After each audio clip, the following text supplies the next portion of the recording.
आज हम इस वीडियो में जानेंगे कि समास क्या होता है, समास किसे कहते हैं। तो सबसे पहले जानते हैं समास कहते किसे हैं। समास का मतलब होता है कि समास की सबसे पहले जानते हैं ज़रूरत क्यों पड़ी, यानी कि समास की सहायता से हम शब्दों को संक्षिप्त कर सकते हैं। ठीक है, यानी कि कोई भी जो शब्द बड़ा शब्द है, दो या दो से अधिक शब्द, उसको एक शब्द में हम कन्वर्ट कर सकते या बना सकते, एक शब्द बना सकते हैं। तो जानते हैं समास किसे कहते हैं। तो वो कहता है कि जब दो या दो से अधिक शब्द, यानी कि जब दो या दो से अधिक शब्द जब आपस में मिलते हैं, एक नया शब्द बनाते हैं, या एक नया और एक छोटा शब्द बनता है, उसे समास कहते हैं। जैसे गंगा का जल, यहाँ क्या है, दो शब्द हैं, गंगा और जल, दोनों को मिला करके एक नया शब्द बना, क्या बना, गंगा जल। ठीक है, इसमें दो शब्द गंगा और जल। ऐसे ही देखो यश और प्राप्त, यश प्राप्त, इसमें दो शब्द हैं, यश को प्राप्त, एक यश है और दूसरा शब्द है प्राप्त, दोनों को मिला करके एक नया शब्द क्या बना, यश प्राप्त। ऐसे ही एक और देखो भूख से मरा, यानी कि दो शब्द यहाँ पे भी है, भूख और मरा, इससे एक नया शब्द क्या बना, भूख मरा। तीसरा देखते हैं, तो तीसरा है यहाँ पे पुस्तकालय, यानी पुस्तक का आलय, घर या मंदिर, यानी कि वह स्थान जहाँ पे पुस्तक रहता है या रखा जाता है, उसको क्या बोलते हैं, पुस्तकालय। यानी कि जब दो या दो से अधिक शब्द आपस में मिलते हैं, एक नया शब्द बनाते हैं, तो उसे क्या बोलते हैं, हम लोग समास बोलते हैं। समास के में दो पद होते हैं, पहला पूर्व पद और दूसरा उत्तर पद। पूर्व पद यानी कि जो शब्द के पहले होता है, उत्तर पद यानी कि शब्द के बाद में होता है। जैसे कि यहाँ पे देखो गंगा का जल, इसमें पूर्व पद क्या हो जाएगा, इसमें पूर्व पद ये हो जाएगा, और उत्तर पद क्या हो जाएगा, ये उत्तर पद हो गया। यानी कि जो शब्द के पहले पूर्व पद और जो शब्द के बाद में रहता है उसको क्या बोलते हैं, उत्तर पद। कोई भी समास में दो पद होगा, एक पूर्व पद, दूसरा उत्तर पद। जब दोनों को पूर्व पद और उत्तर पद को मिला करके जो शब्द बनता है उसको क्या बोलते हैं, समस्त पद। समस्त पद। तो अभी तक हमने क्या सीखा, पहला यानी कि समास किसे कहते हैं, जब दो या दो से अधिक शब्द जब आपस में मिलते हैं, एक छोटा और एक नया शब्द बनाते हैं, उसको हम लोग क्या बोलते हैं, समास बोलते हैं। इसका उदाहरण भी हम लोगों ने देखा, जैसे गंगा का जल, गंगा जल, यश को प्राप्त, यश प्राप्त, भूख से मरा, भूख मरा, पुस्तक का आलय, पुस्तकालय, नील है जो कमल, यानी कि नील कमल। समास में दो पद होते हैं, पूर्व पद और दूसरा उत्तर पद। ये जान के अब जानते हैं समास के वेद। तो हम लोग समास की वेद की बात करें, यानी प्रकार की बात करें, तो समास 6 प्रकार का होता है। पहला होता है तत्पुरुष समास, दूसरा कर्मधारय समास, तीसरा द्विगु समास, चौथा बहुव्रीहि समास, पांचवा द्वंद्व समास और छठा अव्ययी भाव समास। तो हम जानते हैं कि सबसे पहले तत्पुरुष समास किसे कहते हैं। तत्पुरुष समास उस समास को कहते हैं जिसमें कि उत्तर पद क्या हो, इसमें उत्तर पद प्रधान होता है, यानी कि जो शब्द के कोई भी शब्द जो बनता है उसके पीछे का जो शब्द होता है उसकी प्रधानता हो, यानी कि प्रायोरिटी उसी शब्द को हम देंगे, उसको क्या बोलते हैं, तत्पुरुष समास। और दोनों जो इस समास तत्पुरुष समास में क्या होता है, जब जो पद बनता है, जो एक नया पद बनता है, उससे पहले जो पद होता है, पूर्व पद और उत्तर पद, उस दोनों किससे क्या होता है, कारक से बना होता है। जैसे कि राजधर्म यानी कि राजा का धर्म, रसोई घर यानी कि खाना बनाने वाला घर, यानी कि रसोई का घर। तो इसमें क्या है कि शब्द के बीच में क्या रहेगा, जब पूर्व पद और समस्त पद जब आपस एक दूसरे से जुड़े होते हैं तो उसमें बीच किसके सहायता से जुड़े होते हैं, उसमें तो कारक यानी का, के, की इत्यादि से जुड़े रहते हैं, तो उसको तत्पुरुष समास कहते हैं। इसका उदाहरण जाएगा राजा का धर्म, रसोई घर, आपस में का, के, की से ही कनेक्टेड होगा। दूसरा हम लोग देखते हैं कर्मधारय समास। कर्मधारय समास किसे कहते हैं, तो कर्मधारय समास की बात करें तो कर्मधारय समास में क्या होता है कि पहला पद विशेषण होता है और दूसरा विशेष्य होता है। विशेषण क्या होता है कि जो संज्ञा और सर्वनाम की विशेषता बताएं उसे क्या बोलते हैं, विशेषण। और विशेष्य किससे बोलते हैं, विशेष्य उसे बोलते हैं जो विशेषण की विशेषता बताता है। जो विशेषण की विशेषता बताता है,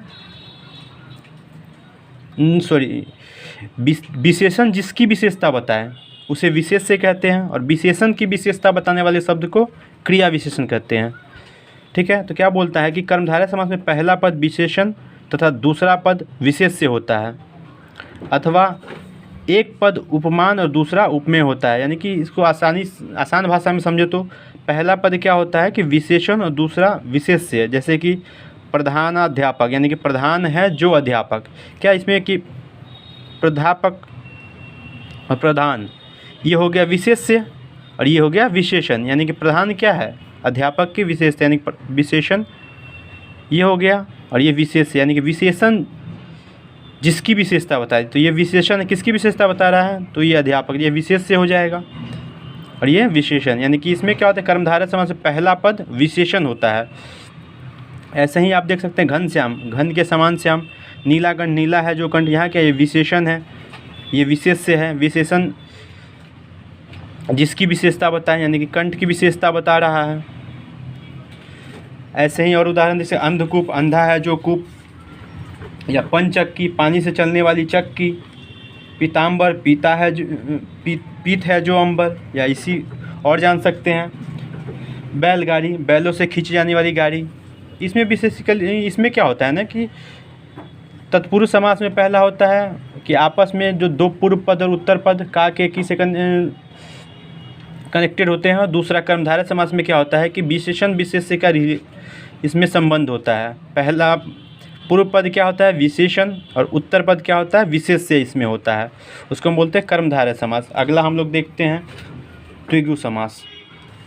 द्विगु समास को पहचानने का सबसे आसान तरीका है कि जो पूर्व पद होगा वो संख्यावाचक होगा। द्विगु समास आसानी से पहचाना जा सकता है, इसका पूर्व पद क्या होगा, संख्यावाचक। इसको बोल सकते हैं कि जहाँ समस्त पद के पूर्व पद में संख्यावाचक विशेषण होता है उसे द्विगु समास कहते हैं। इसको आसान भाषा में समझे तो सीधी समझ सकते हैं कि इसका पूर्व पद जो होगा, पूर्व पद यानी कि शब्द के पहले, यानी प्रीफिक्स जो सफिक्स हम लोग अंग्रेजी में पढ़ते हैं वही यहाँ पे, यानी पूर्व पद यानी कि प्रीफिक्स जो होगा संख्यावाचक। जैसे चवन्नी, 4 आनों का समाहार, 4 पाई, 4 पायों का समाहार, सप्ताह 7 दिनों का समाहार, पंचवटी, 5 वटों का समाहार, पंजाब 5 आबों का शहर, शताब्दी 7 अब्दों का समाहार, द्विगु यानी कि 2 गौओं का समाहार, इसका उदाहरण हो सकता है। ऐसे ही आगे हम देखते हैं बहुब्रीहि समास। बहुब्रीहि समास भी आसानी से पहचाना जा सकता है। इसमें क्या होता है कि इसमें 2 पद मिल करके तीसरे पद की विशेषता बताता है, या तीसरे पद की ओर संकेत करते हैं, या तीसरे पद के बारे में बताते हैं। यानी कि कहते हैं, यह कह रहा है कि जहाँ पहला पद और दूसरा पद मिलकर किसी तीसरे पद की ओर संकेत करते हैं वहाँ बहुब्रीहि समास होता है। जैसे गोपाल, गौ को पालने वाला, गजानन, गज का आनंद वाला जैसे गणेश, नीलकंठ यानी नीला है जिसका कंठ यानी कि भगवान शिव। ऐसे ही कन फटा, कान है फटा जिसका जैसे फकीर, गजानन यानी कि गज जैसे आनंद वाला गणेश, गिरीश यानी पर्वतों का राजा हिमालय। इसमें क्या होता है कि 2 पद, पूर्व पद और उत्तर पद मिल करके तीसरे पद की ओर संकेत करते हैं, उसको हम क्या बोलते हैं बहुब्रीहि समास। द्वंद्व समास किसे बोलते हैं, अगला देखते हैं द्वंद्व समास, जहाँ दोनों पद की प्रधानता हो, यानी कि दोनों शब्द को प्रायोरिटी दिया जाए। तो इसमें कि जैसे इसको बोल सकते हैं कि जहाँ दोनों पद की प्रधानता उसे क्या बोलते हैं द्वंद्व समास। जैसे अन्न जल, अन्न और जल, माता और पिता, भला और बुरा। यानी कि इसमें क्या द्वंद्व समास में क्या होता है कि पूर्व पद और उत्तर पद और से जुड़ा होता है या कनेक्टेड होता है कह सकते हैं। इसमें क्या होता है बहुब्रीहि में, बहुब्रीहि समास में होता है।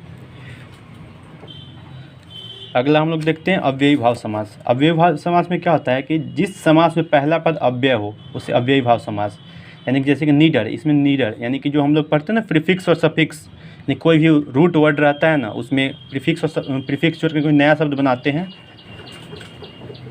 इसी तरह इस अव्ययी भाव समास में क्या है कि एक उत्तर पद होता है, इसमें पूर्व पद कोई लगा करके एक नया शब्द जो बनाते हैं उसी को हम लोग क्या बोलते हैं अव्ययी भाव समास। जैसे निडर, हर घड़ी, भर पेट, गली गली, गांव गांव, घर घर, दिनों दिन, निडर, निसंदेह, प्रतिदिन, प्रतिवर्ष, इसका उदाहरण हो सकता है। तो हम जानते हैं, सबसे पहले हम लोगों ने क्या जाना, हम लोगों ने सबसे पहले पढ़ा तत्पुरुष समास। तत्पुरुष समास में क्या होता है कि उत्तर पद प्रधान होता है, यानी प्रायोरिटी किसका होता है, उत्तर पद का। यानी कि एक होता है पूर्व पद उत्तर, यानी कि सफिक्स का, इसमें प्रायोरिटी सफिक्स का होता है, यानी कि उत्तर पद का होता है। और ये पूर्व पद और उत्तर पद इसमें किससे कनेक्टेड होते हैं, का के की से कनेक्टेड होते हैं, यानी कि जुड़े हुए होते हैं। कर्मधारय समास में क्या होता है कि कर्म की प्रधानता होती है इसमें, यानी कि कर्म की प्रधानता कहने का मतलब कि इसमें विशेषण और विशेष्य का संबंध होता है। आगे हम लोगों ने पढ़ा द्विगु समास। द्विगु समास में क्या होता है कि संख्यावाचक पूर्व पद होता है। बहुब्रीहि समास में क्या होता है कि दोनों शब्द मिल करके जब पूर्व पद और उत्तर पद मिल करके तीसरे पद की ओर संकेत करता है। द्वंद्व समास में क्या दोनों पद की प्रधानता होती है। और अव्ययभाव समास में क्या होता है कि पहला यानी कि जो कुछ शब्द होता है उसमें अव्यय लग करके एक नया शब्द बनाता है। तो ये था समास, और अगले वीडियो में हम लोग पढ़ेंगे संधि के बारे में। धन्यवाद।